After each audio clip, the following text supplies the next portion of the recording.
चलिए आज काशी विश्वनाथ मंदिर बनारस चलते हैं। उसके लिए हमें सबसे पहले नई दिल्ली के रेलवे स्टेशन तक पहुंचना होगा। हम नई दिल्ली रेलवे स्टेशन पर पहुंचे। वहां पर कुछ देर बाद ही वंदे भारत आ गई, जिस ट्रेन से हम बनारस जा रहे हैं। ये ट्रेन यहाँ पर 20 मिनट से ज़्यादा नहीं रुकती है। उसके अंदर 10-15 मिनट इसको सफाई के लिए दिए जाते हैं।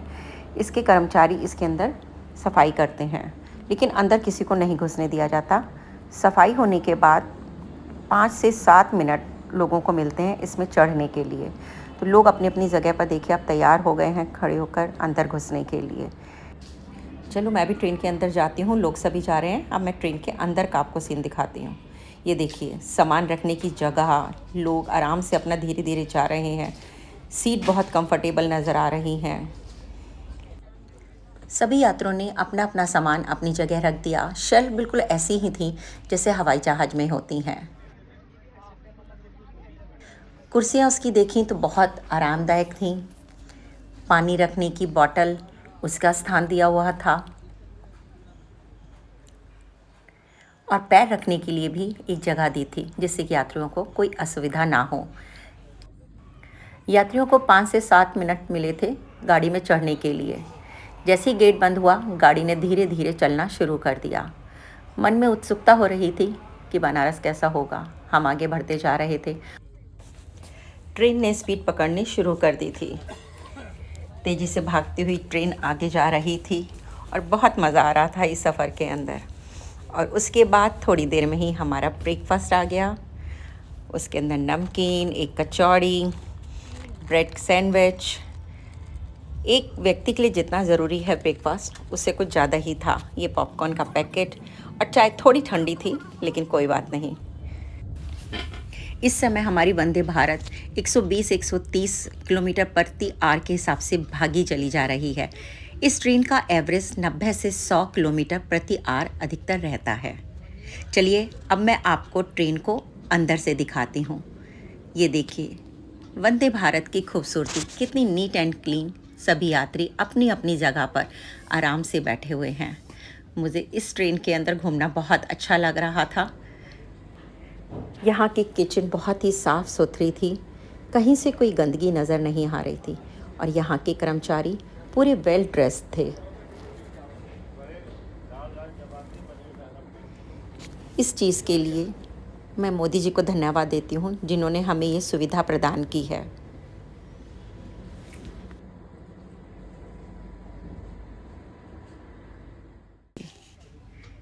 धीरे धीरे इस ट्रेन की स्पीड कम हुई और रात होनी शुरू हो गई। इसका पहला स्टेशन कानपुर पड़ा, जहाँ पर ये बहुत ही 5 से 7 मिनट रुकी होगी। वहाँ से हमारा खाना चढ़ा। खाने के अंदर दाल, सब्जी, रोटी सब चीज़ थी। और उसके बाद आ गया हमारा बनारस और हमारा उतरना शुरू। ट्रेन के अंदर ये टीवी लगा हुआ है, जहाँ से हमें पूरी सूचना और जानकारी मिलती है। Thank you Indian railway welcome करने के लिए। और हम अब स्टेशन पर उतर गए। धीरे धीरे आगे बढ़े। आगे का नज़ारा देखकर तो हैरानी हुई कि लोग कहाँ कहाँ से बनारस आए हुए हैं। इतनी भीड़ देखकर तो इतने दिल में खुशी हुई कि पूछिए मत।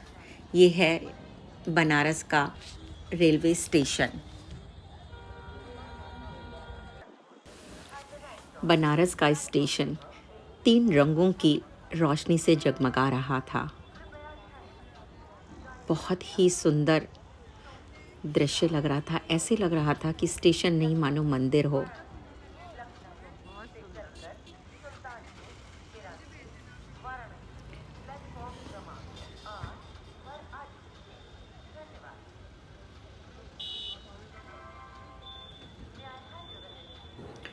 रात के करीब 11:15 बजे हम स्टेशन पहुंचे थे। कार हमारा इंतज़ार कर रही थी। बैठकर उसमें हम अपने होटल के लिए रवाना हो गए। रास्ते में सड़कें, ब्रिज, सब कुछ बहुत ही साफ़ और बहुत ही सुंदर थी। इस होटल में हम रुके थे। इसका नाम है कोस्टा रिवेरा। बहुत ही अच्छा होटल है। इसके ऊपर भी मैंने एक अलग से वीडियो बनाई है। नेक्स्ट वीडियो में आप इसके बारे में जान सकते हैं। बहुत ही अच्छा और बहुत ही सुंदर होटल है। आप कभी आएँ तो यहाँ पर रुकें। अगर इसको रेट देने की बात होगी तो मैं 5 में से 5 दूँगी। ये 4 स्टार होटल है। हमारे कमरा नंबर 315 है। ये देखिए कमरा अंदर से कितना सुंदर नीट एंड क्लीन था। लग रहा था कि इस सफ़र के अंदर बहुत मज़ा आने वाला है।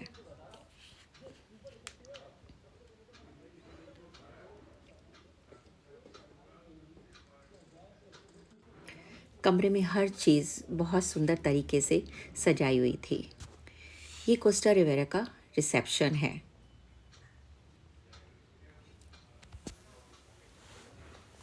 इनकी एक अपनी कपड़े की दुकान भी है जहाँ से हम साड़ियाँ या सूट भी ले सकते हैं। ये है हमारी गाड़ी और ये हैं ड्राइवर विकास जी, जिन्होंने हमारे को बनारस घुमाया। अब हम चल दिए काशी विश्वनाथ के दर्शन करने के लिए। रास्ते में देखा सुबह का टाइम था तो दुकानें थोड़ी बंद थी। आप काशी विश्वनाथ के मंदिर के दर्शन के लिए ऑटो से, ई रिक्शा से, किसी से भी जा सकते हैं। यहाँ के लोग बहुत अच्छे हैं, उनकी बोली बहुत अच्छी है, बहुत प्यार से सब बातें करते हैं। पार्किंग में हमने अपनी गाड़ी को खड़ा किया। अब यहाँ से हम लोग मंदिर के दर्शन के लिए चल रहे हैं। मंदिर तक जाने के लिए हमने ई रिक्शा को चुना क्योंकि वहाँ तक गाड़ी जाना बहुत मुश्किल है। ई रिक्शा में सवार होकर हम मंदिर के लिए चल दिए। रास्ते में भीड़ बहुत थी। धीरे धीरे ही ई रिक्शा चल रही थी। दर्शन करके लोग आ भी रहे थे। उनकी भीड़ भी बहुत ज़्यादा थी। दुनिया के कोने कोने से लोग वहाँ पर दर्शन करने के लिए पहुँचते हैं। ई रिक्शा से उतरकर हमें कुछ दूर आगे पैदल जाना था क्योंकि वहाँ से लाइन शुरू हो गई थी। लाइन कम से कम 1 से लेकर 2 किलोमीटर लंबी थी। अब मैं आपको दिखाती हूँ कि लाइन कितनी लंबी लगी हुई है। आपको देखकर विश्वास नहीं होगा। देखिए, लाइन में लगने में हमें कम से कम 1 से 1.5 घंटे में हमारा दर्शन करने के लिए नंबर आया। लाइन ख़त्म होने का नाम ही नहीं ले रही थी। देखिए, चले ही जा रही है लाइन। धीरे धीरे हम भी आगे खिसक रहे थे। इस दर्शन करने में भी बहुत मज़ा आता है। ये भी अपने आप में एक अलग ही अनुभव था। मंदिर के आगे हम पहुंच गए। ये मंदिर का दरवाज़ा है। यहाँ पर आके लाइन में और भी ज़्यादा भीड़ हो गई थी क्योंकि लोग एक दूसरे के ऊपर धक्का मुक्की करने लगते हैं। ये है शक्ति भवन, जहाँ पर हमें अपने मोबाइल को जमा कराना है, अपनी बेल्ट, चमड़े की चीज़ें, पर्स को जमा कराना है। अंदर का दृश्य मैं आपको नहीं दिखा सकती क्योंकि मोबाइल अंदर नहीं ले जा सकते। ये है मंदिर के बराबर में ज्ञानवापी मस्जिद। इसको मैंने बाहर से दिखा रही हूँ। दर्शन करने के लिए हम चल दिए हैं। दर्शन करके हम आ गए हैं। अब हमने यहाँ पर चंदन का टीका लगवाया। टीका लगवाने से मन में बहुत शांति सी मिलती है।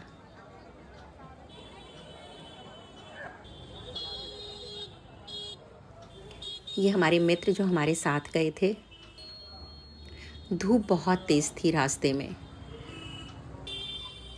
बनारस की एक खूबसूरती है कि ये मस्जिद और मंदिर का संगम है। यहाँ पर हिंदू और मुसलमान में कोई भेद नहीं है। अब यहाँ से हमने रिक्शा ली। यहाँ से हम लोग काल भैरव के मंदिर जा रहे हैं। आपको मंदिर के अंदर का नहीं दिखा सकते क्योंकि हम मोबाइल लेके अंदर नहीं जा सकते। गर्मी बहुत है यहाँ पर, लेकिन अगर आप यहाँ पर आएंगे तो आपको हर मंदिर में दर्शन बहुत सही होते हैं। एक बार मन में आस्था लेकर आइए, दर्शन जरूर अच्छे होंगे। यहाँ के लोगों का कहना था कि बनारस को इतना खूबसूरत मोदी जी ने कर दिया, वरना पहले इतना खूबसूरत नहीं था। यहाँ से अब हम रिक्शा पकड़कर भैरव देवता के मंदिर दर्शन करने के लिए जा रहे हैं। कहा जाता है, मान्यता है कि पहले काशी विश्वनाथ जी के दर्शन करिए और उसके बाद भैरव देवता के। इसलिए चलिए अब वहाँ चलते हैं हम लोग। गर्मी बहुत ज़्यादा होने की वजह से पहले हमने नारियल पानी पिया कि शरीर में थोड़ी ताकत तो आ जाए। नारियल पानी पीने के बाद हम काल भैरव मंदिर की गली के अंदर चल दिए। यहाँ पर भी भीड़ का नज़ारा कुछ अलग ही था। इस बच्चे से हमने फूल माला और कुछ पूजा की सामग्री भैरव देवता के मंदिर के लिए ली। लाइन को देखा तो ऐसा लगा ये तो ख़त्म ही नहीं होगी। लाइन कम से कम 1 से लेकर 1.5 किलोमीटर लंबी थी। मंदिर में जाने के लिए जो गली थी उसमें छोटे छोटे मंदिर बना रखे थे और उनकी दीवारों पे बहुत ही सुंदर भगवान के चित्र बनाए हुए थे। गली में लोग छोटी छोटी दुकानें लेके बैठे थे जिनमें पूजा की सामग्री थी। ये बातें करते करते हम काल भैरव जी के मंदिर आ गए। यहाँ पर भी भीड़ बहुत ज़्यादा बढ़ गई थी। इसके लिए मुझे पर्स में अपने मोबाइल को रखना पड़ा और दर्शन करने पड़े। दर्शन करने के बाद वापस हम अपनी गाड़ी में आ गए।